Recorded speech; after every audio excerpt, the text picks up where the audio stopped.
Welcome everyone to the Berwick Public Library and to a very special author talk tonight.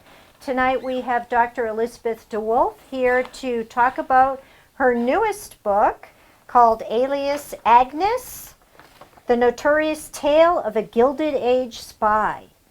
She's going to take us through the story without giving away any good punchlines. The library has the book, and there'll be books here to sign and buy. So, Dr. DeWolfe is a professor of history at the University of New England. She's the co-founder of Women's in Gender Studies program, and she is an author, historian, researcher of ordinary women's extraordinary lives. Please welcome Dr. DeWolfe. Thank you. Thank you very much. It is a pleasure. Thank you. Thank you all for coming tonight. And thank you for inviting me back to the Berwick Library. It's always a pleasure to share my research, and in this case, my latest book. So, Alias Agnes is about two women, Jane Armstrong Tucker and Matteline Pard, whose lives intersected in Washington, D.C. in 1894 in a scandal that was watched by the entire nation. Now, my project originally began with Matteline Pard, so let's begin with her. Matteline was born in Kentucky in 1863. Her father was a self-taught man. He loved to read, and he passed that on to his favorite child, Matteline. On his knee, Matteline learned Shakespeare, Latin, poetry. She grew up in Crab Orchard, Kentucky. In Crab Orchard, in the 1860s and 1870s, was very much like Poland Spring in Maine. People from the cities would come to Crab Orchard in the summer for the cooling breezes and the healthful spring waters. And Matteline would have seen these ladies in their lovely summer white linen dresses, and she would hear the musical performances that were offered to the guests. There were lectures, and so Matteline, in a young age, learned her first life lesson. Leisure is good, and she thought, I want that kind of a life. But in 1876, her father unexpectedly died, and his death ripped the Pard family apart. Three of Matteline's siblings, Dudley, Ray, and Rosie, were sent to the Masonic Widow and Orphans Home in Louisville. Her older sister and the youngest infant child of the family went with Matteline's mother to Matteline's mother's sister's home in Frankfort. Matteline's mother was now a widow, and so was her sister. The oldest boy was on his own. And Matteline, the day after her father's funeral, Matteline was sent to Pittsburgh with her father's sister, her Aunt Valeria. And there in Pittsburgh, Matteline received really a first-rate public school education. Pittsburgh was quite progressive in the 1870s in terms of education, and Matteline's Aunt Valeria was a music teacher and, like her late brother, was also very motivated to read and to learn. And I suspect that that was Matteline's father's last wish. Send Matteline away to get an education. And so she attended school right up through high school, and then, homesick for Kentucky, Matteline returned home. But there was no place for her to live. The family had remained dispersed across Kentucky. And so Matteline lived with an aunt and then another aunt. And while she was there, she helped tutor her young cousins, and she helped with the daily domestic work. Life lesson number 2. A woman's life can change in an instant with the death of a father or a husband. Lesson 3, rural domestic life is hard. And Matteline really wanted no part of endless labor and raising children. What she dreamed of was an education. She wanted a life of travel, of reading, of languages, of art and culture. While she was living with an aunt outside of Lexington, an old family acquaintance, a man named James Rhodes, an older Kentucky bachelor, became reacquainted with the now 17-year-old Matteline. And he was quite impressed with her spunk and charisma and her quest for life and learning. And so he made a deal with her. He said, "I will pay for your expenses for you to go to college if, at the end of your education, you marry me." And Matteline threw in, "or I pay you back." And so the deal was struck. And Matteline went to Cincinnati Wesleyan Female College, which was a very, very good institution for young ladies. And she loved college. She loved college. She was in the military corps, which was designed not to defend the country, but rather for young ladies to grow graceful with a fine carriage as they learned to walk and march in unison. She loved the library, 5,000 volumes in that library, and she read voraciously. And Matteline was on the debate club. And one of the most interesting things that I found, a document that records Matteline Pard before she becomes infamous and involved in a national scandal, is this newspaper report from Cincinnati when Matteline is representing the school's debate team in a debate watched by 500 people in a Cincinnati auditorium. And Matteline wins. And so here is this wonderful, neutral document that shows Matteline's desire for this intellectual life predates any interaction with the man with whom she will become notorious. But this college life that so fired her intellect made her realize that this path that's supposed to free her from a life of domesticity is just going to drag her right back in, because she does not want to marry James Rhodes. And of course she realizes she has no possible way of paying him back. She's made a bad deal. At the end of the first year, James Rhodes says, "Sorry, Matteline, I'm out of money. Time for you to make good on your deal." And she's absolutely heartbroken. And then she recalls a rising politician that she met on a train. And this was W.C.P. Breckinridge. In Kentucky, the Breckinridges had served in local and state and national politics for generations. Breckinridges were a very storied name. And W.C.P. Breckinridge, William Breckinridge, was running for representative from Kentucky to the federal government. And everyone knew he was going to win. And she happened to encounter him on a train. They had a passing familiarity, both being from Lexington, and they exchanged pleasantries, and that was that. 3 months later, Matteline realizes, Breckinridge, he can help. He's also an attorney. And so she writes him a letter, begs him to come to Cincinnati and meet with her to help her with her problem. He does come to Cincinnati on business. He walks up the hill to Cincinnati Wesleyan College, meets her in a parlor during visiting hours, very appropriate, and suggests we shouldn't be talking here in the parlor. We need more privacy. There's a carriage ride, yada, yada, yada.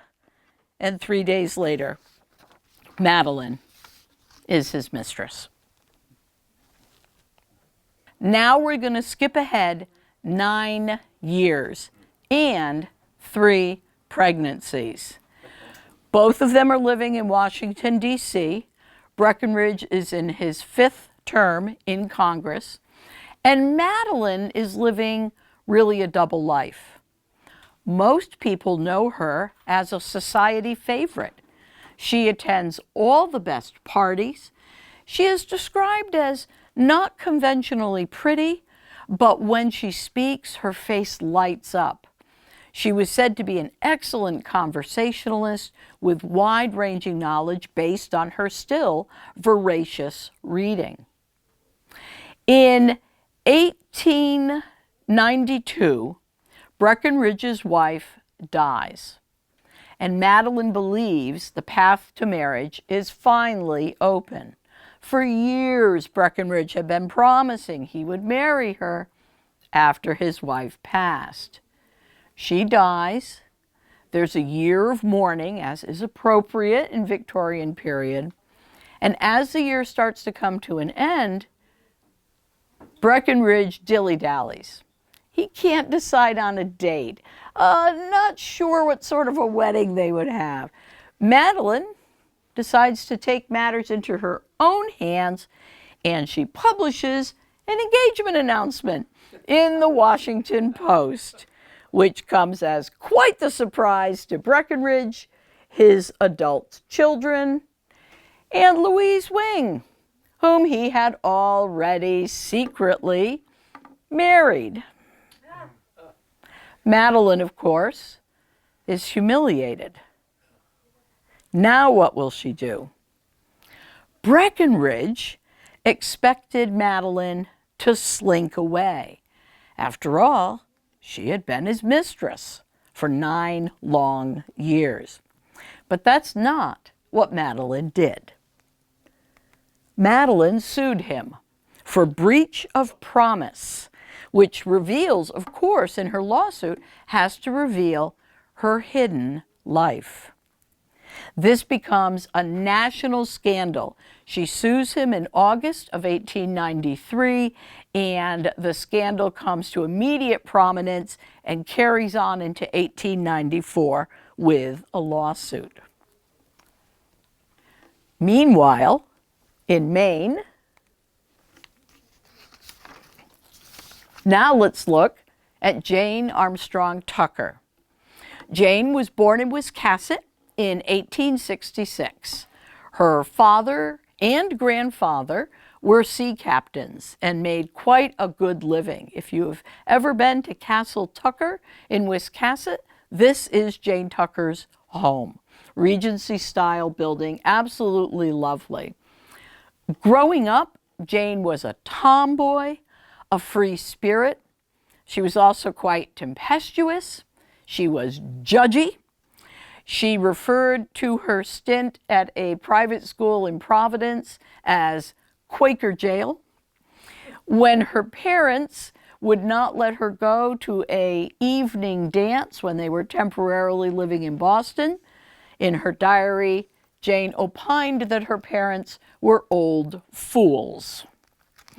Like Matteline, Jane was a reader.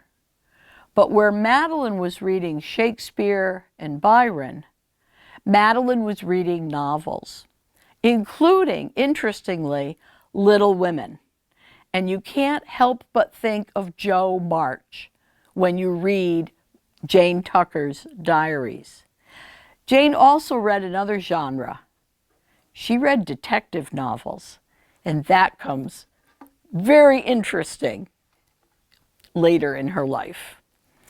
So, tempestuous, always angry, foot-stomping Jane was sent to Emmitsburg, Maryland. This was a finishing school for future middle-class women, and in fact, this is where her mother attended school as well. So Jane did take academic subjects, but also subjects that were quite pragmatic for a woman who would be, ideally, running a household, such as arithmetic and algebra, bookkeeping, ornamental needlework, and penmanship. All of these will become important tools for a future spy. Now, by January 1894, in Boston, Jane had learned some very key skills: typing and stenography. But the economy was very bad in 1893 and 1894, and Jane Tucker lost her job. And so let me share what happens next. Here we are. So it's January 1894. In her parents' chilly dining room, Jane Tucker huddled under warm quilts, weary, spent, and unhappy. It was January in coastal Maine. The train ride from Boston had seemed interminable, with bumps and sways rattling her aching teeth and burning backside.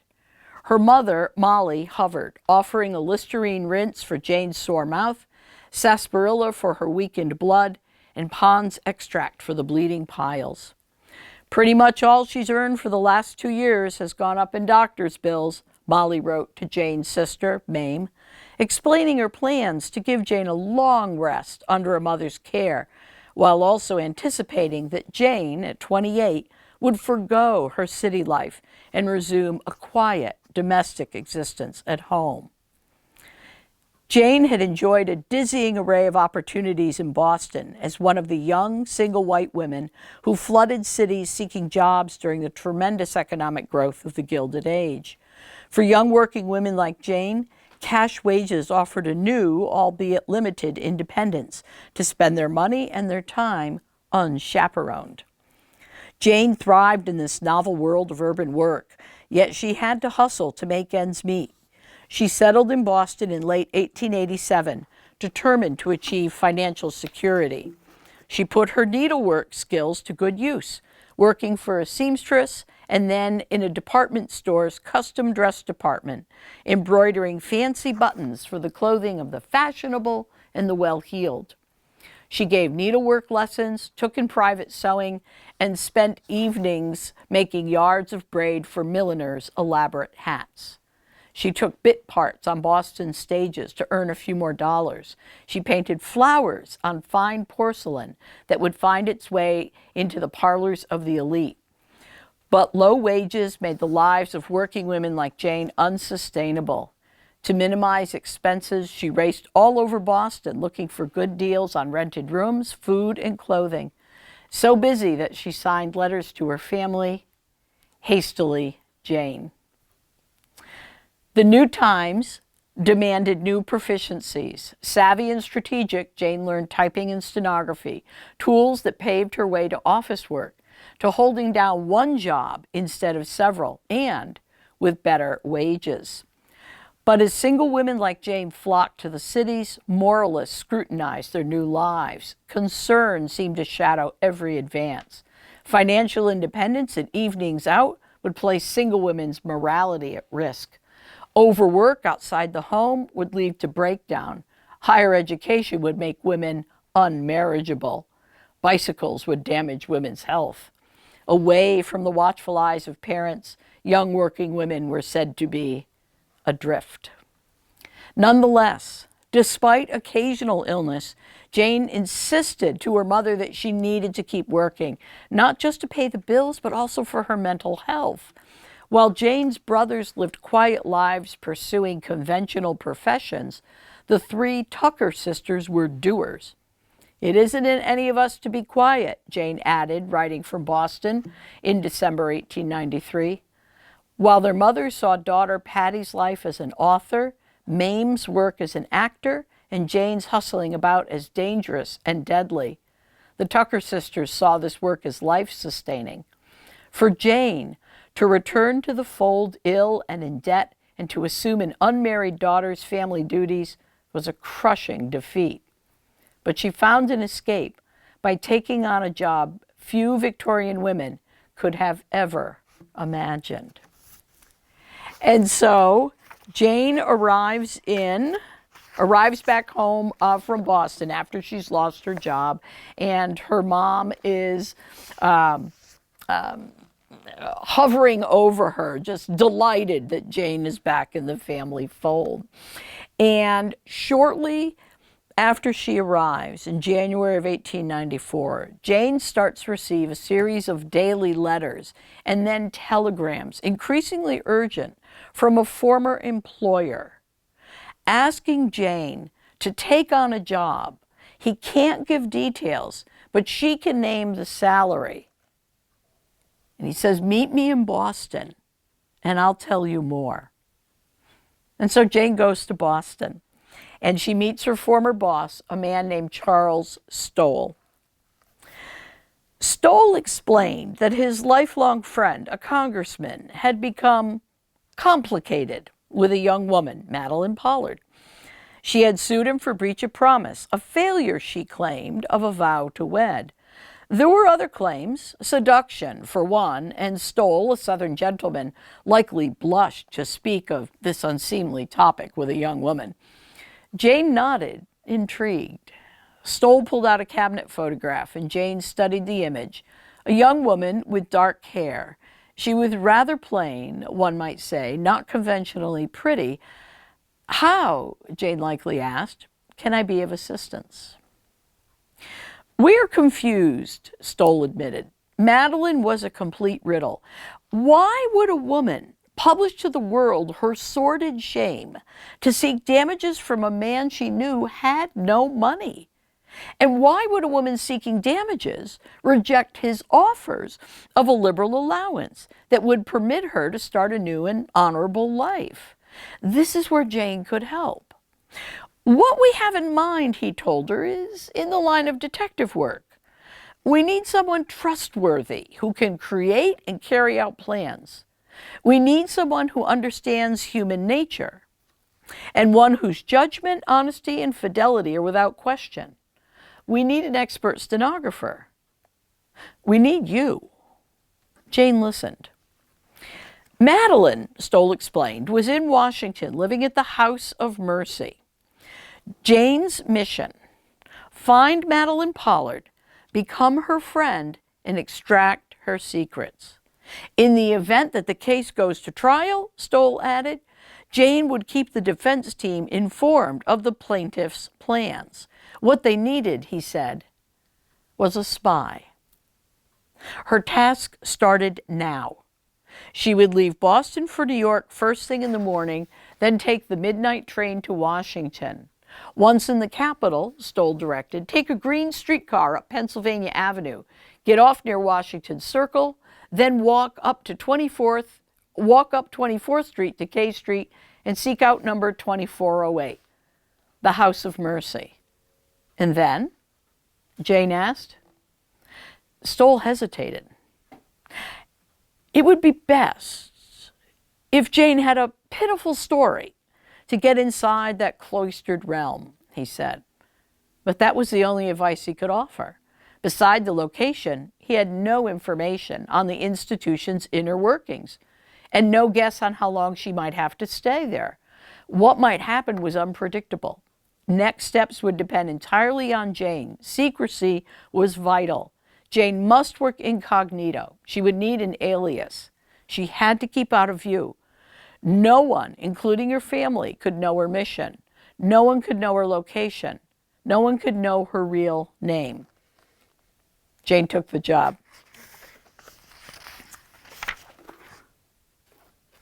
So Jane goes off to Washington, D.C., and makes her way here to the House of Mercy, this Episcopal home for fallen women. And she arrives in Washington. There we are. She arrives in Washington. The dome of the Capitol gleamed white, a beacon calling visitors to the hill. She was tired but excited, adrenaline-fueled but hungry. She went into the St. James Hotel right across the street from the train station to get some breakfast.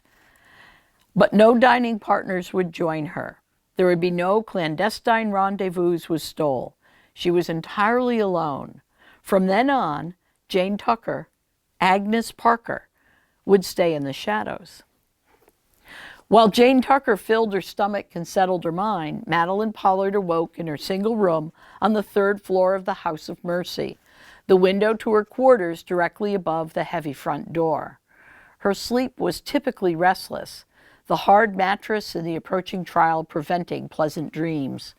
She washed in a basin of cold water and turned to her closet.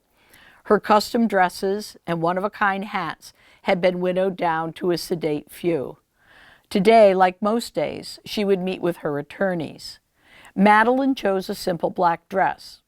On the days she remained at the home, she donned a plain blue serge dress and a dotted white muslin cap, a teacher's garb. At the House of Mercy, she struggled. As the inmates worked toward redemption from their sins and prepared for lives of domestic service, they kept their distance from Matteline, whom the girls felt carried an air of superiority. Matteline found the girls flighty. Some were downright rude. The teachers were no better. They knew Matteline's story and refused to eat meals with her. The nuns barely spoke to her. The headmistress abhorred her. She received no visitors. She could not wait for the trial to begin. She could not wait for it to end. She could not wait to leave this cold place of little mercy. Jane stepped out of the St. James and caught that green westbound streetcar. She gazed at the White House as the car moved along Pennsylvania Avenue. She pulled the bell cord near Washington Circle and stepped onto the street.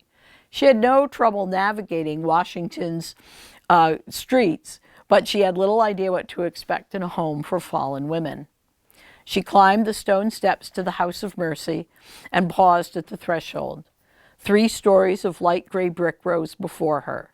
Curtains covered all the windows, closing the interior to prying eyes and preventing inmates from viewing external temptations. A large gilt cross loomed above the door.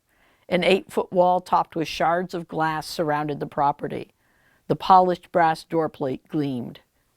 Jane's courage wavered. She could still turn and run. The heavy door was locked. To enter this sanctuary, she knew she needed a story, a lie, a falsehood that she would later call a big one. Jane Tucker had no experience in espionage, no training as a detective. She was a stenographer, but Breckenridge needed her. Stoll was counting on her. She took a deep breath and rang the bell. And so Jane is now Agnes Parker and enters the House of Mercy. There's actually quite a bit of precedent for the work that Jane was doing. During the Civil War, there were female spies for both the North and the South, and the secret to their success was simply being female. So as one army overtook the homes of the enemy, the women would often remain in their homes and provide domestic services for the occupying forces. But while they were doing the dishes and serving the men, they were all but invisible. And they could overhear what the military was saying and then found clever ways to pass along that information. A Southern spy embedded in Washington developed a code by the louvered blinds in her home. She could send messages across the street to people about, various secrets she had discovered. Another precedent is Kate Warren, the first female Pinkerton detective. So the Pinkertons were really the first professional detective agency. They were quite famous. They prevented the first assassination attempt of Abraham Lincoln, and Kate Warren was very much involved in that mission. There was detective fiction that featured lady detectives. And again, we know that Jane Tucker did read some detective fiction as a young woman. And then another precedent is Nellie Bly. Nellie Bly was a journalist, what many of the day called a stunt reporter. And Nellie Bly was famous first for faking insanity to get admitted to the asylum on Blackwell Island in New York City. And while she was there, she was able to see and experience and detail the very poor treatment of the inmates. And once she was able to talk her way back out of the asylum, she published a revelatory article about the very poor treatment of the people interned there. And it did, in fact, change the laws regarding how people struggling with mental health were treated. Very famously, Nellie Bly participated in a stunt that was arranged by two competing New York newspapers. And so this was based on Jules Verne, Around the World in 80 Days. And Nellie Bly said, I can beat that record. And so Nellie Bly and Elizabeth Bislin, working for two different newspapers, raced around the world. Nellie started by going, let me get this right, Nellie started by going east and Elizabeth went west from New York City. And so taking trains and carriages and boats, they circumnavigated the globe. And Nellie Bly won. And famously she wore, this is all she carried, was a tiny handbag, and she wore this checked coat. What's really fascinating when you think about this race around the world is that the two women arrived back in New York within hours of each other. It's just remarkable. But Nellie Bly became quite the undercover journalist, but also a figure of popular culture. So now Jane inherits this mantle of women undercover and pretending to be someone they are not. And so Jane stayed at the House of Mercy for a little over a week. And when she had entered, she had been told that she would have a week's trial. And at the end of the week, she either had to commit to staying a year or she would have to leave altogether. And Jane pondered this and then realized, if I leave, I'll have better access to Matteline because I can follow her around wherever she goes in Washington. Maybe she is still connected with someone that we need to know about before the trial. And so then Jane figures, well, but during the trial, I want to touch base with Matteline every night, see how the trial went. Who might her legal team, the plaintiff's team, be bringing in as a witness the next day? The matron of the House of Mercy had noticed Agnes's very nice handwriting as she was writing a letter. And Jane realized that was her key to getting back in. And so she told Sister Dorothea, the matron, Sister, I see that your financial records are somewhat of a mess. I would be happy to take all these disparate pieces of paper and record them in one ledger in gratitude for your helping me during this difficult week in which I achieved redemption in just 5 days. And Sister Dorothea liked the idea of having that order. And so that's Jane's in. So every night she could come back and knock on the door, do a little bit of work in the office, and then run upstairs and talk to Matteline. And indeed, Agnes Parker befriends Matteline Pard with a fake story of a lost love, just enough details to be convincing, but nothing specific enough that you could fact check. Matteline Pard has what she really needed most, a friend. Or does she? Jane's most important tool was a whisk. She learned very quickly that making Matteline a snack or a light meal in the hours after her court appearances often encouraged Matteline to be more free in her conversation. And so one of the most favorite meals that she would make was a fresh tomato salad with French dressing. And at first glance, we might think this is no big deal, a tomato salad with a little French dressing. But in fact, it was a very clever choice because in this period of the Gilded Age, the only people who ate fresh vegetable salads were the elite and the leisured class. it was believed that their palate was refined enough to appreciate it. And of course, French dressing, that's not the orange stuff that Kraft sells, but rather it's vinaigrette. And in the 1890s, anything French was desirable by the upper classes. French chefs, French fashion, French or French-esque food. And so by making this elite snack for Matteline, Jane is paying Matteline a culinary compliment. Because what the trial is focusing on is, was Matteline a legitimate member of the leisured class? Had she legitimately worked her way into that class? Or was she a pretender? That's why that debate newspaper account is so important. So the defense is trying to portray Matteline as an adventuress, that her pretensions to reading and to art and to foreign languages was just an affect. She was just faking it until she could make it. But the plaintiff's team said, no, this is her lifelong passion. And she has worked her way in and was legitimately accepted by society. And so when Jane makes tomato salad with vinaigrette, she's saying to Matteline, I see you.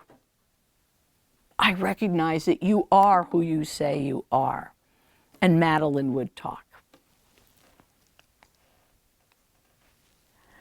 Jane played the role of mother, sister, confidant, and even healer. Another favorite of Matteline's was milk punch, which is basically milk, sugar, and good old Kentucky bourbon. And as Jane once reported to Charles Stoll, every evening Jane would write a report when she would get back to her room, and she reported that Matteline likes her milk punch well flavored. And so in addition to these snacks in the evening, Jane and Matteline shared carriage rides, they went shopping, they had lunches together, and Jane is enacting that role as Matteline's new, BFF, her best friend. Now this work for Jane was not without danger. So let me share a little bit more. Yes. So in the evenings at the House of Mercy, so this is when Jane still lived at the House of Mercy during that first week or so. And in the evening, the teachers, and Matteline earned her keep as a teacher, teaching the girls penmanship and writing, grammar, that sort of thing. And Jane, even though she was accepted in as a fallen woman, the matrons saw that she was more refined. So she played kind of a role as a semi-teacher as well. And so in the evening, Matteline and Agnes Parker would lead the girls in a variety of games. And one night they played the Nellie Bly game. And the Nellie Bly game was a board game that had Nellie Bly's route around the world, and you rolled the dice and moved along her path. The next day, Jane felt ill, and she took to her bed. She forced herself not to doze off and concentrated on listening for Matteline's return. Late in the afternoon, Matteline stormed up the stairs. Jane called out from the dormitory bed. Matteline's footsteps revealed she was peeved, and Jane wanted to know why. Matteline sat next to Jane's bed on a hard wooden chair. She refused to discuss her long appointment with her attorneys. She fastened her eyes on Jane, searching her fevered face. Nellie Bly was on Matteline's mind. Agnes, she began, I had such a strange dream about you last night. I thought you were Nellie Bly. Jane froze. Matteline's look was mean. Jane forced a casually cheerful voice. Oh, yes, and I went around the world with nothing but a handbag. She rattled on nervously. But I tell you, I would want to stop in the places longer than she did. I always wanted to travel, but I wouldn't want to skip through the cities of the world and see nothing of them. Light, upbeat, tamping down her nervous laughter. Matteline shook her head and looked directly at Jane with cold gray eyes. Jane shivered. "No," Matteline began evenly. "I don't mean that at all. I thought you were one of those dreadful reporters, and you had come here to take down everything I said to you and write it up. I was so scared and thought, how much I've been talking to this dreadful woman. She'll write it up for the papers. How could I have talked to her?" Jane knew this was no dream. The tiny leather bag where she would write little crib notes in stenography and put them in a little bag under her dress. The tiny leather bag felt like a mail pouch. Surely Matteline could see it through her clothes. With studied nonchalance, Jane called the dream unpleasant and hoped Matteline would not be troubled with any more disagreeable thoughts. "Besides," Jane continued, "there's nothing worth writing up in this place, even if I had brains enough to do such a thing, which I certainly do not." Jane rattled on. "I can't recall anything that you've said that would be interesting to anyone beyond the home." Matteline replied, "That's because you don't know me. The newspapers would be very glad to get hold of any facts about my life." Jane deflected, asking, "What was this mystery?" She moved closer to Matteline and grinned. "Are you a Russian agitator engaged in a nefarious plot?" Matteline laughed, and the tension broke. On Sunday morning, Jane still felt ill, shaken by Matteline's suspicion and felled by the spring fevers endemic to the warm, wet city. She spent the day in bed. Matteline visited that evening, once again cross after meeting with her attorneys, glancing around the cheerless dormitory. Her hair cascaded down her back in thick auburn waves. The dormitory light was dim in the evening hour, and Matteline recounted the many sad incidents in her life, a tragic tale. Jane listened and nodded. Then Matteline suddenly shifted, taking Jane's hand. "See how strong I am, Agnes? I could easily crush this little hand of yours." Jane understood the painful warning. The Richelieu play about secret plots, the Nellie Bly dream, the society reporter. This was a loyalty test. Matteline squeezed harder.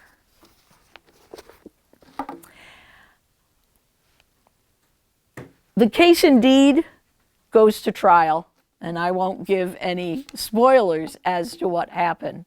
But I will tell you that when the breach of promise trial ended, Jane, under the name Agnes Tucker, published a book called The Real Matteline Pard, exposing their nightly chats and attempting to portray Matteline in a very bad light. It was really an expose. And Matteline, no doubt, was crushed by her faux friend, what turned out to be not a BFF, but a frenemy. They never saw each other again. Now, critics were brutal to Jane, and this is just one of many reviews. There's nothing in Miss Parker's narrative to inspire admiration for the character of the writer. Her mission was an unfeminine one. Miss Parker admits that she found her many inventions came to her quite easily after a time, a deplorable admission for a young woman to make. Now, quite similarly, Matteline came under scrutiny as well, and in a very similar way. She was condemned for the possibility that she would use her notoriety for capital gain, something seen as very unfeminine. And Matteline, during the trial, received all sorts of offers. Write a book, go on the stage, we'll write a play for you, you can give lectures, all sorts of things. The newspaper reported that Miss Matteline Pard is going to exhibit herself on the stage. Nothing could be more repugnant than to make capital out of the public notoriety gained by the nauseous disclosures with which she was connected.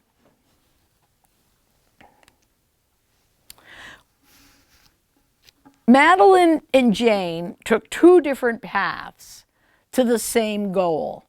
They wanted to live lives of their own construction, an American dream of their own creation, not the dream that was ordinarily handed to women of domesticity and marriage and motherhood. A very fine American dream, but it really wasn't for either one of them. They were ordinary women who intersected in an extraordinary event that really put a microscope on the actions of Matteline and then later on Jane. What these ordinary women show us is a notorious tale, a slice of women's history, and one that is very worth telling. And I thank you. And I'd be happy to answer questions about this project. Did Jane ever get paid? And do you know what she set her salary at? She asked for $15, let me get this right, $15 a week, which at the time was quite good wages. And no, she did not. She did not get paid. And so, interestingly, Matteline, being let down by Breckinridge's broken promise, he broke the promise to Jane as well. And in fact, it is Breckinridge's failure to pay that was the key in my discovering who Agnes Parker was. Because before this project, one, it wasn't certain that Agnes Parker was a real person and that her book was real. And in fact, since 1894, when it was published, in some library records it's cataloged as fiction, and in other library catalogs it's cataloged as a memoir. But it is very true. And one of the keys was looking in Breckinridge's papers at the Library of Congress. And as I was nearing the end of my research time there, I knew Breckinridge was broke. He never had a lot of money. He was a very poor money manager. But I wanted to know how broke. I wanted to know what kind, to whom did he owe money. And I found his records. And let me think this through a sec.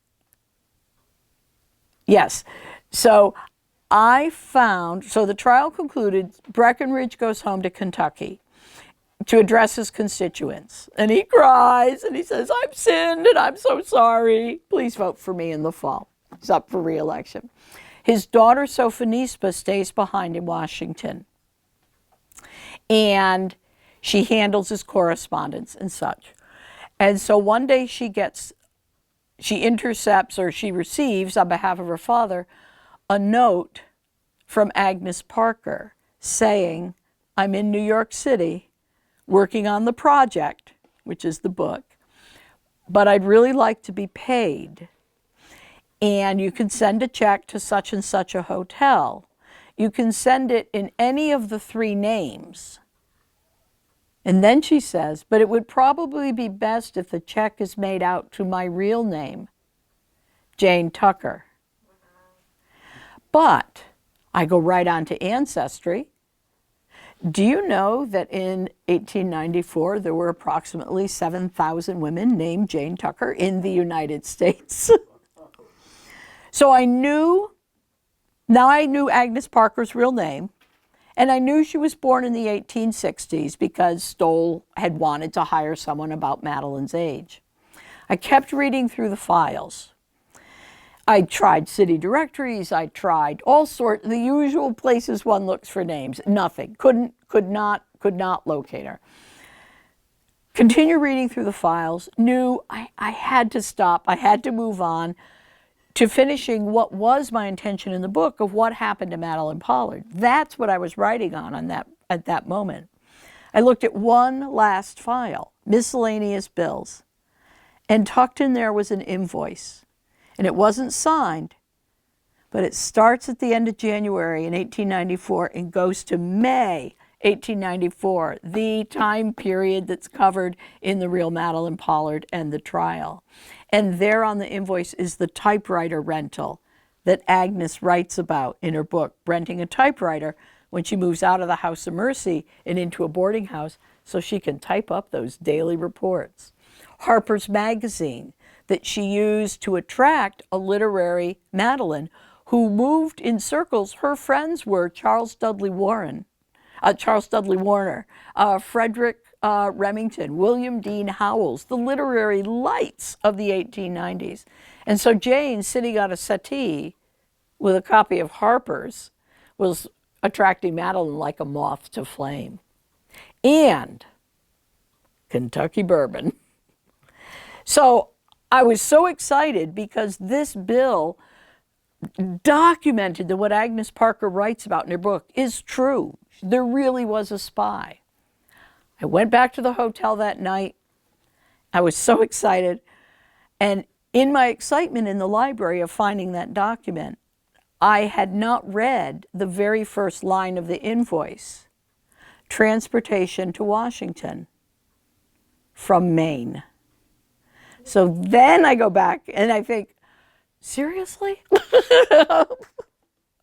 And so I went back to places like Ancestry, plugged in Maine, Jane Tucker, 1860s birth date, and about a dozen Jane Tuckers popped up, tossed out the married, the too old, the too young, and that left one.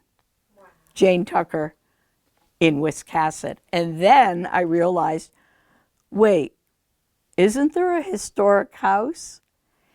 That's when that led me to historic New England, and that led me to Boston, where, thank the research gods and goddesses, Jane Tucker's papers survive.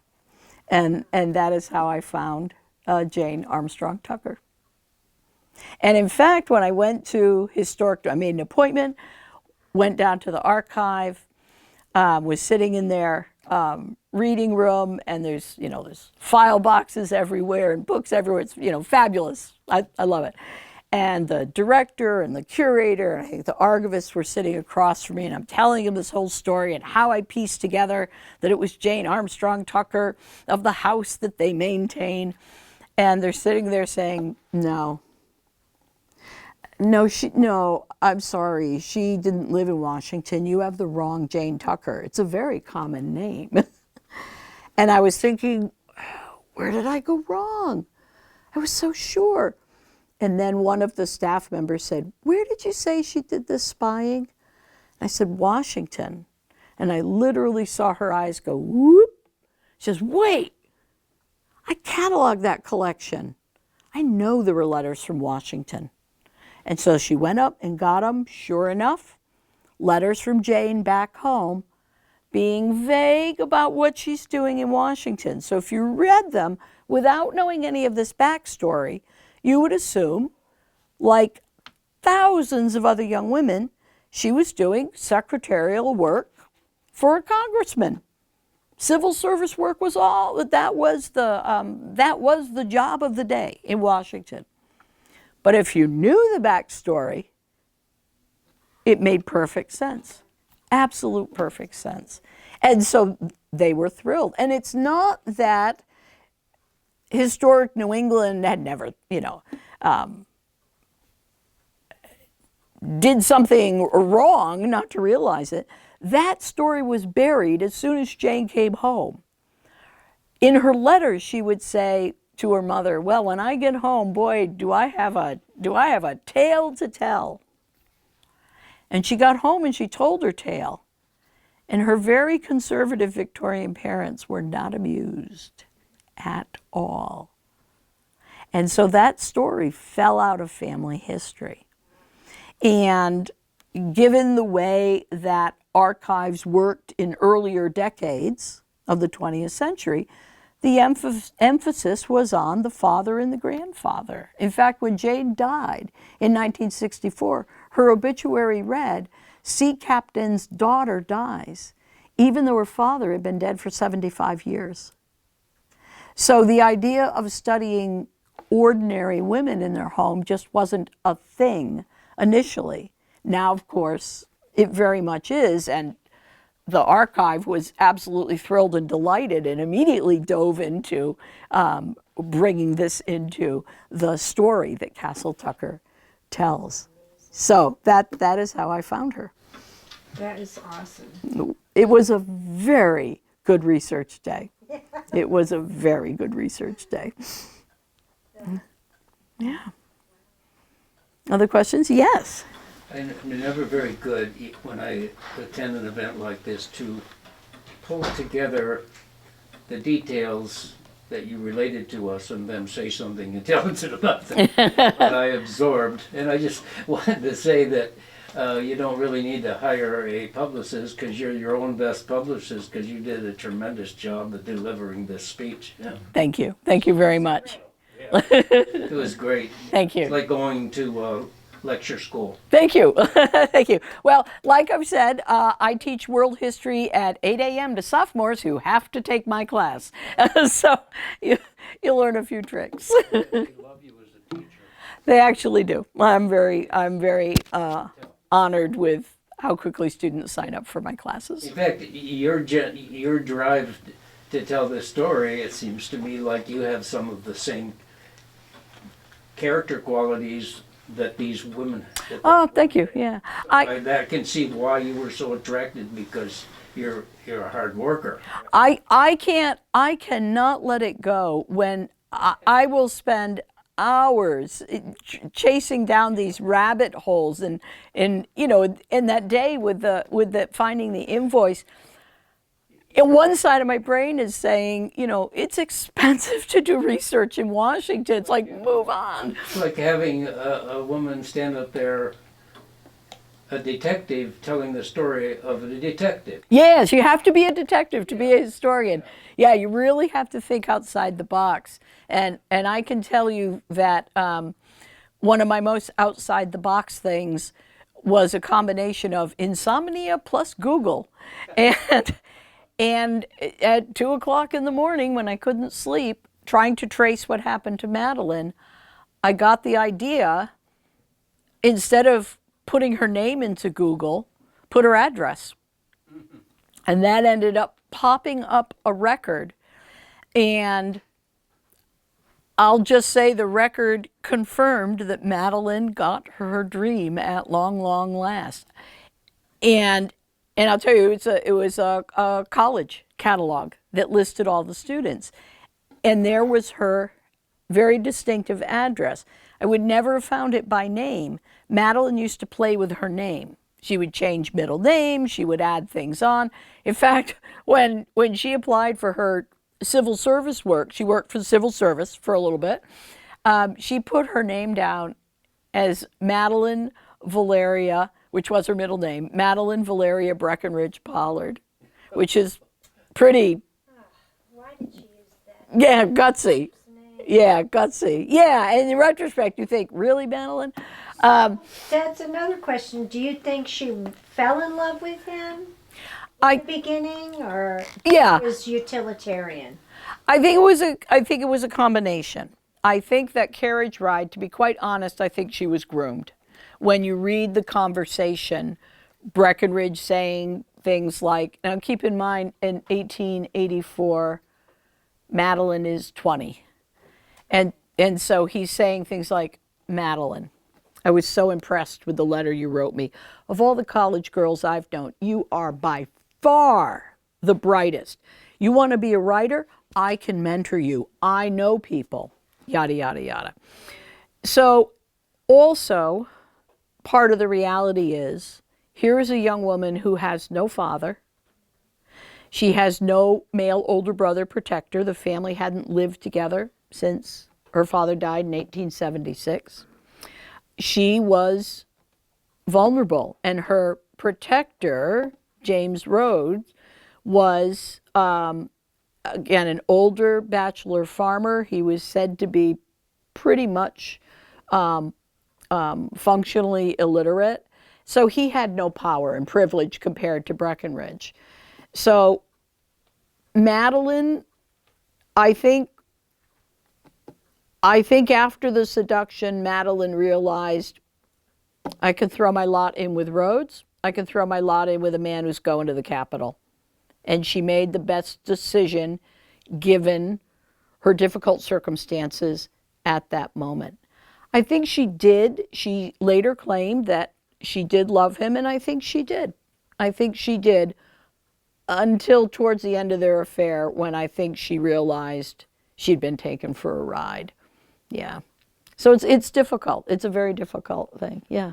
I just wonder if she was, in many ways, could be described as a very early feminist, but I wonder if she just kind of privately washed her hands of men after this. Yeah, she, yes, I would say yes. I would say that what she argued, and she was very clear in the newspapers, is she would say, I own my shame. When will he own his? So she was fighting against the double standard that would just slap a Southern man on the hand and say, oh, wink, wink. We do things with our mistresses that we wouldn't do with our wives and sully their, whatever. But for Matteline, would ruin her for all eternity. And she was not going to stand for that. Katharine Hepburn would have loved her. Yeah. Katharine Hepburn would have been great playing Jane Tucker. Yeah. Interestingly, Jane was rather snarky towards suffragists. That's interesting. In one letter, she is recounting to her mother that she went on a tour of the White House, and ahead of her was a group of the short-haired women of Boston. And that was a cut against suffragists.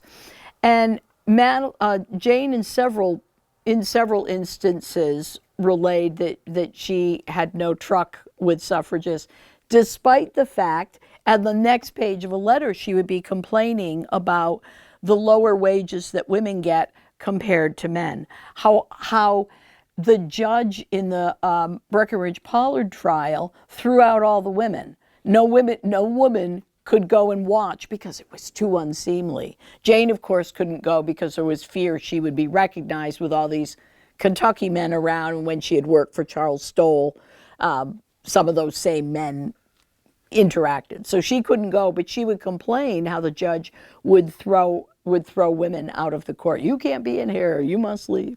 So she would argue, and for her sister-in-law, Jane was determined to help her find information on birth control. Her sister-in-law had lost a number of children and just did not want to go down that road again. And so Jane is saying, I will find this information for you. Keep in mind, in 1894, the dissemination of information on birth control through the mail is illegal, Comstock laws. And she was helping her sister Maine get a divorce. Wow. So she is living and thinking suffragist and women's issues, but she doesn't see herself in that role. It's really very interesting. Yes. So where did her dates align in any way with Margaret Sanger's? Because that was a big issue. Yes, Margaret. Yeah, so Margaret Sanger is founding what will become Planned Parenthood in the 1920s and doing her work. Yeah. Simultaneously. Yeah. Yep. Yeah. They're overlapping. Yeah. Yeah. This was great. Thank you. Thank you. It is my pleasure. It's always a pleasure to come to the Berwick Library. Thank you very much. Thank you.